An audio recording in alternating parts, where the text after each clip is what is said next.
Abakunzi ba Temutino twongeye kubaha ikaze kuri uyu munsi nanone aho twongeye kuza kuganira. Mana we, meze mute? Ubuzima butwebutaho muri, twizere ko muri amahoro mukomeje gushima Imana, natwe turashima Imana. Hari abantu byagiye bambaza ibibazo bitandukanye, ariko cyane cyane hari nk'ukuntu nyine inshuti zawe bisanzwe atari kukubaza ibya hano kuri YouTube, ahubwo bakubaza ngo ese ubuzima bwo hanze ubushobora gute, ubasha gute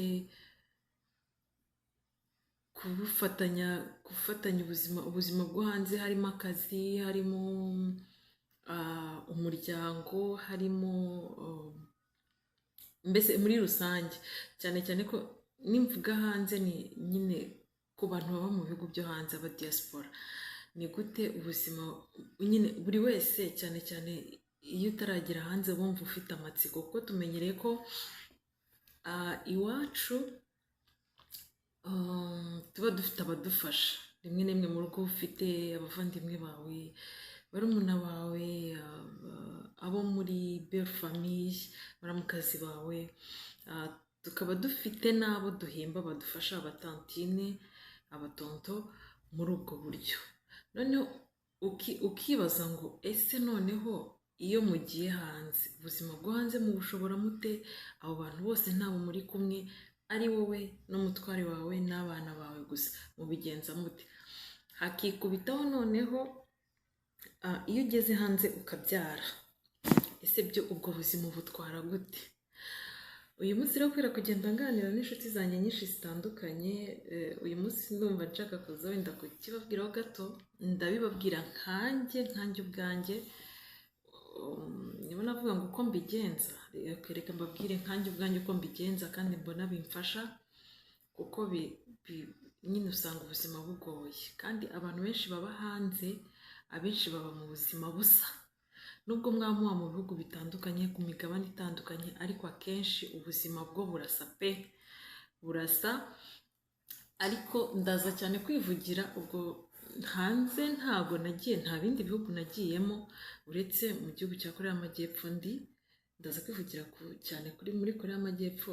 Abadamu baba muri Korea y'Amajyepfo muraza kumbwira muri comment ukuntu ubuzima buba bugoye, cyane ko akenshi usanga hano muri Korea y'Amajyepfo abakora akazi, amasaha y'akazi aba ari menshi, usanga umunsi uba muremure, akazi kagatangira kare kakarangira gatinze.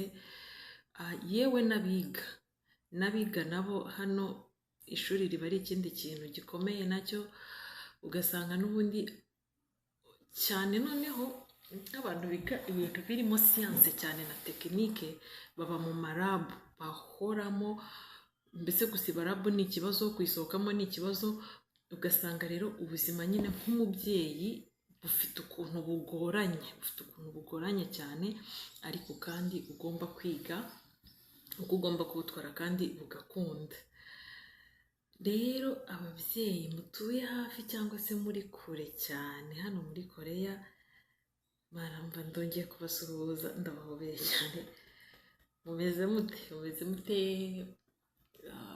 Otomu irimo irarangira, turenda kwinjira muri winter, murayiteguye n'urubyaro rwanyu n'imiryango yanyu? Yego. Uyu munsi reka tuganire kuri icyo kibazo nari mbabwiye hejuru, guhuza inshingano z'umuryango n'akazi uri umunyamahanga.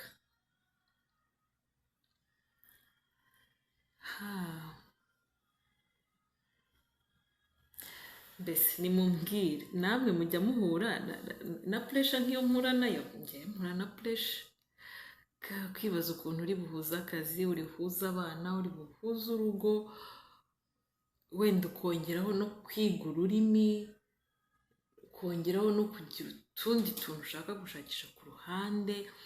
Ese iyo pressure namwe ijya ibageraho? Niba ijya ibageraho, twese turi mu rugendo rumwe, nimuze twicare twiganirire.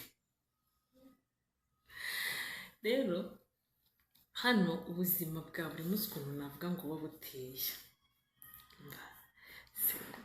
reka mvuge ubuzima bwa buri munsi ukuntu buba buteye, usanga nyine akazi gatangira kare, utuzi twinshi ni saa moya ni saa mbiri. Iyo ushaka ibyo ndabivuga ku bantu bashaka akazi ka full time, kuko hari n'utuzi twa part time ushobora gukora amasaha 2 amasaha 3, ariko nyine iyo urebye icyo ukuramo ubona kidahagije ku buryo cyakunganira umuryango wawe. Iyo ugiye gukora amasaha make, amasaha 2 amasaha 3 amasaha 4, usanga icyo ukuramo ugereranyije nyine nuko ubuzima buba buhenze hano, usanga icyo ukuramo kidahagije cyane. Ukareba rero gukora amasaha 2 cyangwa 3 ukajya kwirirwa mu rugo kugira ngo ushyire ku murongo ibyo mu rugo, ugasanga nabyo biragoye. Ugahitamo gufata akazi ka full time, aho nyine uri bukore amasaha menshi kugira ngo ubashe no kubona amafaranga. Rero ako kazi iyo ufashe akazi ka full time usanga bigusaba gutangira akazi kare. Gutangira akazi kare biri bugusabe ko n'abana bagomba kujya ku ishuri kare. N'ufite wenda reka twivugire nk'abantu bafite abana bato cyane bakijya muri day care center, biba bigusaba kumubyutsa kare, ukamutegura kare, ukamujyana. Rero nk'umumama, abamama nibo bagorwa cyane, ariko nyine muri ubu buzima n'abapapa baba bafitemo inshingano nyinshi, kuko ntabwo umupapa yakwicara hariya ngo byose ubikore, mana ntabwo byakunda. Abamama rero n'abapapa cyane b'abanyamahanga bidusaba kwiga cyane tukareba, kuko urumva ubwo buzima tubamo n'abanyagihugu babubamo. Ntabwo ari ukuvuga ngo tugorwa cyane twebwe, n'abanyagihugu uko tubayeho n'abanyagihugu ariko babaho, kandi nabo baba bafite abana. Nyine ujyana abana bawe muri daycare cyangwa se ku ishuri ugasanga n'abanyagihugu barahari. Rero biba bidusaba kwigira ku buzima bwabo, ariko cyane nyine twebwe tukagira ibitugora. Usanga kenshi urumva urabyutse, ufite akazi kari butangire saa 2, ufite umwana, cyangwa usanga hano reka mvuge utuzi, usanga hano akenshi gatangira saa 2, hari n'abatangira saa moya, saa 11, saa 10, saa 12, nyine gatangira saa moya karangira saa 11, cyangwa saa moya karangira saa 11, saa 2 se saa 12. Akenshi hano usanga cyakora akenshi ahantu henshi usanga utuzi twaho turangira saa 12, saa 12 n'igice. Guhera saa 12 cyangwa guhera saa 11 akenshi abagiyeho abagira n'amashift ya nijoro. Rero usanga henshi barangiza saa 12 n'igice, aho batagira amashift ya nijoro, bagira amashift ya nijoro ugasanga karangira saa 12 cyangwa se saa 11.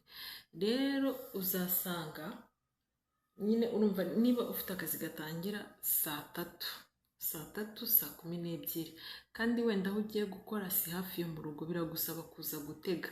Bivuze ngo uraza kuva mu rugo saa 2 n'igice. Niba ufite abana biragusaba ko byibuze ugomba kwitegura nabo ukabategura, ukabajyana ku ishuri cyangwa muri daycare, hanyuma nawe ukajya ku kazi. Rero nk'amadaycare menshi atangira kwakira abana saa moya. Urumva rero kwitegura buryo ugategura abana ukabajyana, biba bigusaba nyine kuzinduka, bikagusaba kuko uri bubategure. Nubwo hano abana barya ku ishuri, nubwo ari breakfast bayifata ku ishuri, saa 6 bakarya ku ishuri, niba uri bumucyure utinze na dîner akayifata ku ishuri.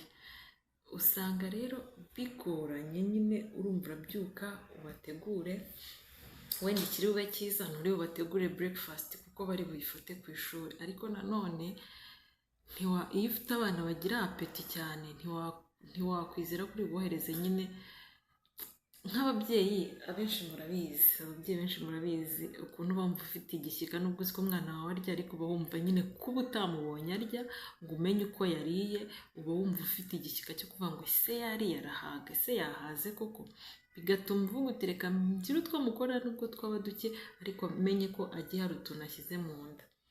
Ako kazi rero ka mu gitondo kakakuvuna ukajya icya mbere urumva ujya mu kazi unaniwe kuko wabyutse wirukanka mu tuntu twawe two mu rugo, ujya mu kazi unaniwe. Mu kazi biragusaba gukoresha imbaraga, hano bakoresha imbaraga kandi vuba vuba. Ikintu nabonye Koreya izwiho cyane ni speed yo mu kazi. Barakora nyine bisaba ngo ibintu bikorwe vuba vuba cyane. Ugasanga rero naho kandi urashaka kugerageza kugira ngo wimpressione umukoresha wawe ejo atagukimbiza, bikagusaba gukoresha imbaraga nyinshi, bikarangira utashye unaniwe. Rero challenge nyinshi dusa nkaho duhura nazo, urumva ni iyo stress yo mu kazi. Uri mu kazi noneho ukagira gutya nka mwarimu akaguhamagara akakubwira ati umwana wawe ari kurira, twakoze ibishoboka byose byanze. Icya mbere ari kubikubwira mu rurimi utari kumva, cyangwa ni message aguhaye ugiye kuyitranslatinga, kuza kumusubiza biragusaba gutranslatinga, ntuzi niba ibyo uri umubwire message iri bumugereho uko yakabaye. Mbega stress. Noneho akakubwira ati wenda umwana ari kurira kuva yagera hano yarize, twayoboye icyo yabaye, twagerageje byose ariko byanze. Icyo gihe rero iyo bifatanyije bigutera stress, ukumva nyine ni challenge ugize ikomeye cyane. Indi challenge duhura nayo nk'ababyeyi, nyine ushaka guhuza akazi n'umuryango. Urumva mu kazi urashaka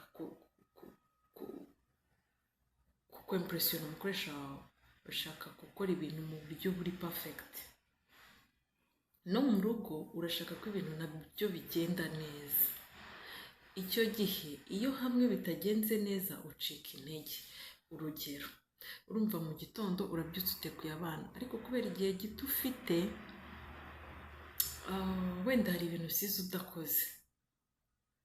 Iyo uri mu kazi nubwo uri kugakora neza, ariko ubitekereza bya bintu usize udakoze mu rugo, wakomeza kubitekerezaho, kandi bibaye umunsi wa mbere, bibaye umunsi wa kabiri, bibaye umunsi wa gatatu, icyumweru kirashize, ukwezi, ugatangira kwiyumva nk'umuntu udashoboye. Ukavuga ese abandi nabo ni gutya babaho?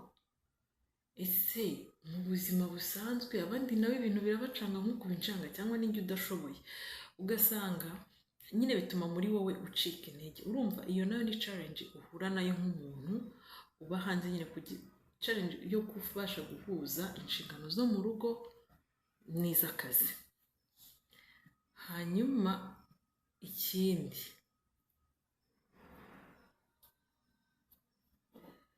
kumva nyine kubura ya support twahoranye. Urugero, niba mwarimu akubwiye ngo umwana ararwaye, wenda papa we ntari buhita aboneka muri ako kanya ngo amujyane kwa muganga, nawe mu kazi bishobora kuza kugorana ko bari buguhe uruhushya. Ubuze n'undi muntu uhamagara umubwira uti wampaye ubufasha. Ibyo nabyo bigutera muzunga, ukumva ubuze kugira. Mbese urumva ukavuga uti se akazi nkareke nicare mu rugo njye nkurikirana ubuzima bw'abana banjye, bigende bite? Ukajya unicara ukabona abana baragukumbuye, nawe ukicara ukumva urabakumbuye. Kubera iki? Urumva mu gitondo wabatwaye wirukanka, wabateguye wirukanka, bagenda ubasezera birukanka, nimugoroba uratashye ugomba kubamenyera nyine ejo bazambara iki, bararara bariye iki, bagiye kuryama, twariye se, ibintu nk'ibyo ngibyo. Ugasanga nyine nayo ni challenge muri wowe, ariko reka twigarukire nyine hari challenge nyinshi cyane duhura nazo, nk'uko abantu nyine mukunda kubyibaza, nk'uko abantu mwabimbajije, umuntu abihuza ate muri izo challenge zose duhura nazo? Umuntu abihuza ate? Umwana wawe yarwaye kandi wenda pozisiyo urimo, dufate urugero, pozisiyo urimo yo gukorera amafaranga, wenda uri gushaka gukora amafaranga, ayo mafaranga arakenewe, mu bigaragara arakenewe, nusiba umunsi umwe cyangwa 2 cyangwa 3, nyine iyo minsi ntibari buyiguhembere, barayigukata, ugahita ubona amafaranga nyine kuyagukata, hari ibintu uhombye, hari ibintu bibuze, ariko wagize gutya nyine umwana wenda yarwaye ntari bujye ku ishuri, ugomba kumugumana nawe mu rugo ukamwitaho, urahangayika, umutwe ukakurya, ariko icyo ukora nyine ubyikuramo kugira ngo wirinde stress, ukavuga okay, umwana wanjye ararwaye kandi umwana wanjye n'ufite agaciro kurusha ibindi byose, ibindi nibishakwa okay barayankata nyine, ubwo nanjye muri bije yanjye ubwo ndagira ibyo nkatamo, nuko bikorwa. Ndasetse naye muraniseka. Ubwo rero nyuma y'izo challenges zose n'izindi nyinshi nyine ababyeyi baba diaspora bakunda guhura nazo, wiga uko ubasha kubikora. Ese mbihuze nte ko inshingano z'umuryango ntiziri buveho, n'akazi nako ntikari buveho, kuko twabonye ko nababwiye hejuru yuko ushobora gukora part time ugakora amasaha make, ariko nyine ikivamo ugereranyije n'uko ubuzima buhenze hano, kamvuge hano kuko ahandi ntago mbizi, uretse kubyumva gusa, burya ikintu utabamo ntushobora kugisobanura uko kiri cyangwa ntushobora kucyumva uko kiri, ariko iyo ari ikintu ubamo ucyumva cyane. Noneho mvuge ngo wenda ese nyine nabigenza gute, nabihuza nte byose bikagenda neza? Icyo gihe wiga uko ugomba kubigenza, kuko twese ababishobora bose, hari akantu nkunda abantu benshi bakunda gukoresha cyane, ababishobora twese tugira amasaha 24, ababishobora ntabwo bafite 30 cyangwa 48, twese ni 28, ahubwo 28 uyabamo ute? Wiga uko ugomba kuyabamo, ukiga gukoresha igihe ufite kukibyaza umusaruro. Nkunda gukoresha agaterime kavuga ngo ni ukwiga kubyaza umusaruro igihe ufite kuruta kujyana n'igihe. Ushobora kujyana n'igihe ariko ntukibyaza umusaruro. Rero ugomba kwiga kubyaza umusaruro igihe ufite. N'ufite iminota 20 yibyaza umusaruro mu bintu ubona.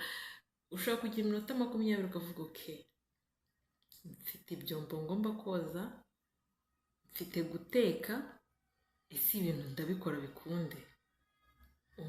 Urabyiga kandi bigakunda. Ubwo icyo gihe wirinda guteka, wirinda kuzana protocole nyinshi mu guteka, ugateka ibishoboka muri iyo minota kugira ngo na bya byombo byose, kandi abantu bakarya neza batariye nabi cyangwa ngo barye ibibishye, kuko wize guteka ibijyanye nabyo. Niba wenda wumva iyo watetse neza watetse inyama, ariko muri ako kanya ko ufite iminota 20 nturi witekemo inyama n'ibijyanye nazo byose ngo zibe zihiye, kuki se wenda utategura nk'agasosi ka tofu, ko tofu itarenze iminota 10 uyitetse, ukagategura iminota 10 kakaba kararangiye n'uburisho, indi minota 10 ukozamo ibyombo bigakunda. Nyine wiga kubyaza umusaruro igihe ufite, ntago uvuga ngo ndagendana n'igihe, ugendanye n'igihe cyagusiga uko byagenda uko ariko kose, ahubwo icyo ufite kibyaza umusaruro. Rero ikintu cyamfashije ni ugutegura gahunda hakiri kare. Nicyo kintu kijya kimfasha cyane. Gutegura gahunda hakiri kare, wavuga ngo ni gutegura gahunda gute? Niba ari ibyo kurya, ugakora meal plan, ugategura, ukavuga uti wenda reka nkore meal plan y'icyumweru, unabishoboye burya wakora iy'ukwezi. nibyo biba byiza, ariko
iyo wihaye intego yo gutegura gahunda zawe hakiri kare biragufasha.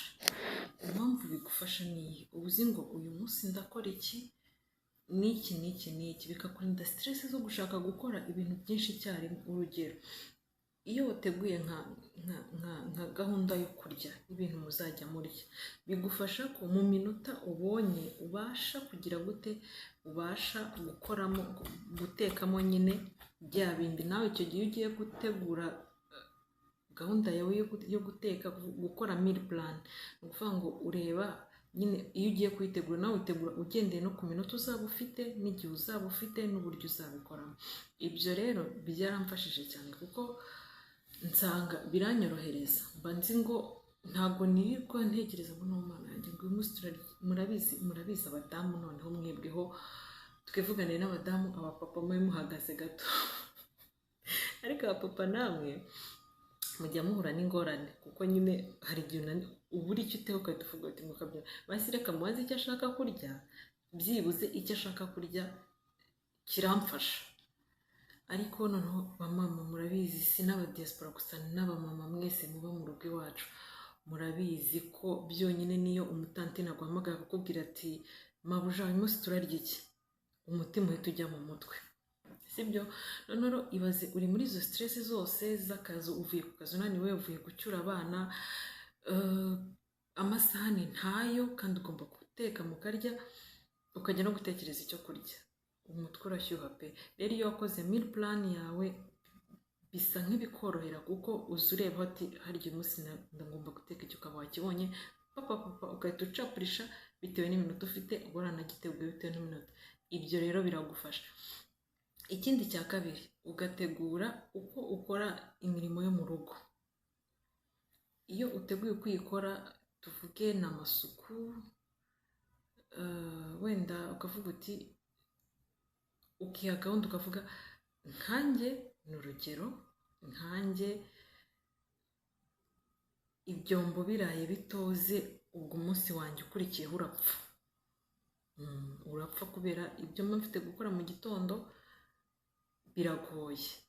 rero ni ukuvuga ngo niba nariha gahunda y'uko uko byamerwa kose ngomba kujya kuryama ibyombo byose, bivuze ngo nawe ugomba kwiga ukavuga uti wenda kubera ko tuwarete ntiba yanduye cyane, kuyikorera isuku rusange, gukora isuku rusange muri dushe, wenda ukavuga uti nzajya nyikora ku cyumweru, kuwa gatatu no kuwa gatanu, cyangwa se kabiri mu cyumweru, cyangwa se rimwe mu cyumweru, no byose birashoboka.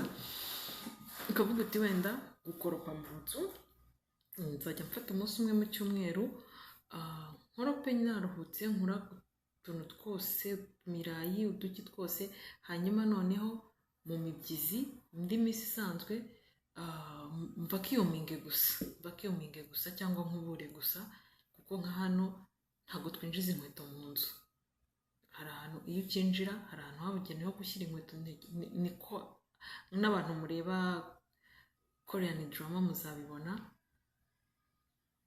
hari ahantu bashyira, ukinjira mu nzu hari ahantu bashyira inkweto, hari inkweto zabugenewe zo kujya mu nzu, cyangwa se mugahitamo kwambara ibirenge cyangwa amasogisi, ariko abenshi bahitamo ibirenge cyangwa amasogisi kuruta inkweto, nibwo zaba ari za zindi zo mu nzu.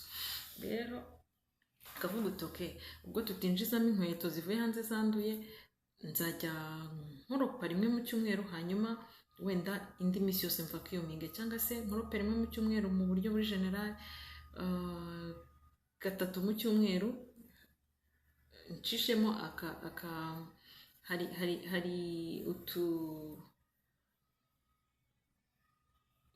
udutishu twenda kumera nka renjeti, white tissue ziba zabugenewe zo gukoropa, ukagafata ukacishaho wirukanka, bikaba birarangiye. Nyine bigusaba ngo ukore timetable, ukore plan ya activite zawe zo mu rugo kugira ngo ubashe no kubihuza akazi n'akazi. Ibyo byaramfashije. Ikindi cya gatatu, icya mbere nababwiye gukora meal plan cyangwa se gutegura uko muzarya. Icya kabiri ni ugutegura uko activite zawe zo mu rugo ugomba kuzitegura. Icya gatatu ni ukuganira n'uwo mubana, mugasharinga imirimo, kandi iyo mwaganiye mugasharinga imirimo, ukamubwira uti rero wenda bitewe n'umwanya wawe ufite n'umwanya wanjye mfite, wenda ujye umfasha iki ngiki, iki n'ubu wakinkoreye, ibindi byose rwose nta kibazo, cyangwa se okay, icyo uzajya ubona gishoboka ujye ugikora, nawe akaba abizi ko nyine hari ibimureba byo mu rugo agomba gukora. Ibyo nabyo birafasha cyane. Icyanyuma nabwira buri wese, ntabwo kubikora neza ntabwo ari cyo ugendereye, ahubwo kora ibishoboka. Hari igihe nyine urabona, hari ukuntu tureba ubuzima bwo kuri social media, ukareba umuntu uba muri diaspora, akazu ke gateguye neza, muri salo haratatse, maybe ntubizi, ashobora kuba yirirwa mu rugo, wenda afite akazi akorera mu rugo, cyangwa se akaba akora wenda nka shift y'ijoro, cyangwa se akaba we afite abana bakuru nabo ubwo bashobora gukora isuku mu rugo, cyangwa se mbese icya mbere twirinde kwigana ubuzima tubona muri social media, ahubwo irebe wowe, urebe time ufite, urebe utegura ibyo ugomba gutegura, ariko wirinde kubikora mu buryo buri perfect. Nta perfection ntabwo yagukundira, ariko ibintu byose birashoboka, ubikora uko ushoboye kandi bikagenda neza. Hari akandi kantu nibagiwe, ikindi kintu, gutegura imyenda yo kwambara, cyane cyane iy'abana. Ibyo nabyo murabizi ababyeyi bigiye batwara umwanya. Njye rero uburyo nabihisemo kugira ngo binyorohere, niba nanuye imyenda nameshe nkayanura, muri cya gihe ndi kuyizinga ngerageza kuyihuza. Niba ari ipantaro n'umupira umwana agomba kuzambara, ipantaro n'umupira nkabishyira hamwe, ipantaro n'umupira nkabizingana nkabishyira hamwe, ipantaro n'umupira nkabizingana nkabishyira hamwe, ku buryo igihe cyo kujya kumwambika ari ukugenda nterura nyine kwa kundi bizinze nterura, ubwo akaba arambaye, n'ibindi nterura akaba arambaye. Ibyo bindinda ya teme yo kujya gushaka ngo ese noneho ngo uyu munsi ko nshaka kumwambika ipantaro ngo cyangwa ikabutura arambaraho uyu mupira ngo si uyu mupira waguye yawambaraho iyi kabutura, ugasanga nabyo bigutwaye iminota.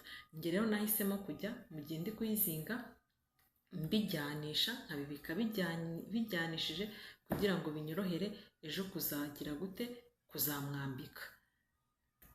Yego, nubwo buryo navuga ngo mbishoboramo.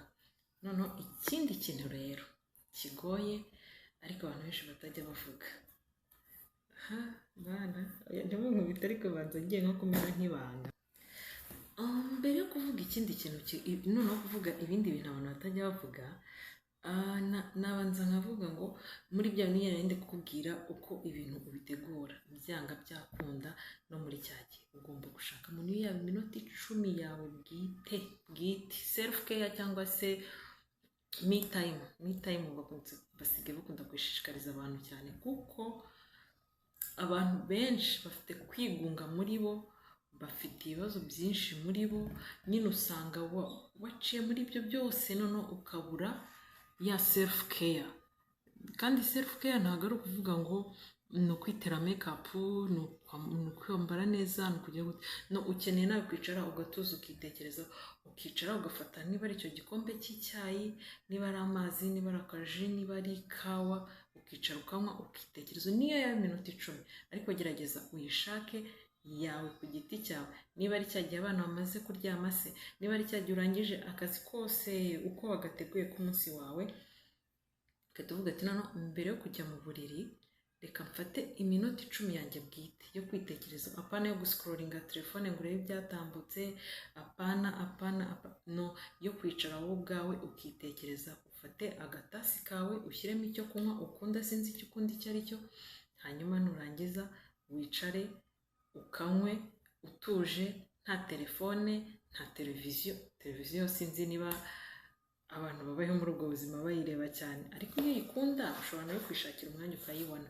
ariko nta televiziyo nta telefone ntaki none ukabiganira n'uwo mwashakanye ukamubwira uti rero mbere yuko tujya kuryama, wenda mu gihe nawe uri muri utu nanjye mu gihe ndangije ibi n'ibi wambabarira mbere yuko tujya kuryama nkajya mfata iminota 10 yanjye bwite, nkicara nkatuza nkitekerezaho, akayiguha cyangwa se mukanayifatana, nabyo birashoboka kuvuga ati noneho reka iminota 10 ya mbere yo kujya kuryama wenda tubanze dusenge, nitumara gusenga twicare twitekerezeho, buri wese atekereze uko umunsi we wagenze, atekereze ibyo amaze gukora uko byagenze, atekereze uko yumva ananiwe, atekereze ibibazo yumva yagize, mbese atekereze hanyuma aruhuke muri we.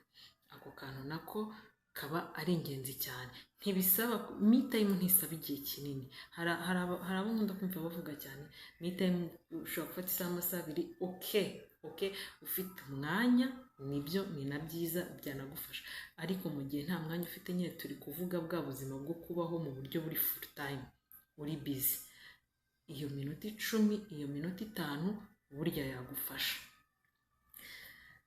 Hanyuma rero nubwo ubwo buzima bwose tuba tubayemo bimeze gute, nyine uba wumva hari aho ugera ukumva uri wenyine, ukumva urigunze, si uko udafite famiye, si uko utari kumwe n'abo bana nyine, si uko umutware wawe yakwitwayeho nabi cyangwa se byagenze bite, ariko ukumva nyine muri wowe uri kwibura, ukumva uri kwibura. Ibyo bintu bijya bibaho ku babyeyi benshi, kandi akagitinga nyine urumva ntari bwagitinge ko yumva nyine amarangamutima yashonje, akagitinga ko it's okay, everything is okay, ariko mu bitware ku murongo byose bigenda neza. Icya mbere ni uguhora twiga ubuzima tubamo, cyane cyane hano muri Korea nyine ni ubutwigisha, ntabwo ari uko tugowe. Iyo urebye uburyo umuntu akoramo akazi, ukareba uburyo ki nyine inshingano ziba zigoye, hari igihe wumva ugowe, ukanibaza niba ari ubuzima uzabamo igihe kirekire, ariko icyo navuga ni uguhora twiga, kandi bitwigisha neza kuko twiga byinshi bitandukanye, ukiga nyine nuko kwishyira ku murongo ku bintu byose, duhora twiga. Icyo navuga rero rwose pe, tujye duhora twiga, ariko kwiga kwiza si ugushaka gukora ibintu ngo bibe perfection, ugire perfection mu bintu byose, oya, ahubwo ni ukumenya ko ibintu byose birashoboka, nabishobora biciye muri ubu buryo, hanyuma ubikore neza. Murakoze rero kubana natwe, nicyo nabaganirizagaho. Ariko niba uri umubyeyi ukaba uva muri Korea cyane cyane, cyangwa se muri diaspora, niba utaba muri diaspora ariko ukaba ufite ibibazo byinshi nyine wibaza, ngwino muri comment tuganire, umbwire wowe ubishobora ute, wowe ubigenza ute, wowe ubona bimeze bite, njye niba mbibona bigoye, uko bigoye gutyo kuri urwo ruhande, wowe ubona bimeze bite, muze tuganire muri comment. Hanyuma niba hari n'undi mubyeyi nawe ufite wenda uri mu rugendo nk'urwo ngurwo, umusharinge nawe mwumvishe ko atari wenyine, kandi mwumvishe ko ashobora no kwiga uburyo ki yabigenza kandi akabihuza bigakunda. Mwakoze cyane, mugire umunsi mwiza, ndabakunda. Shalom shalom.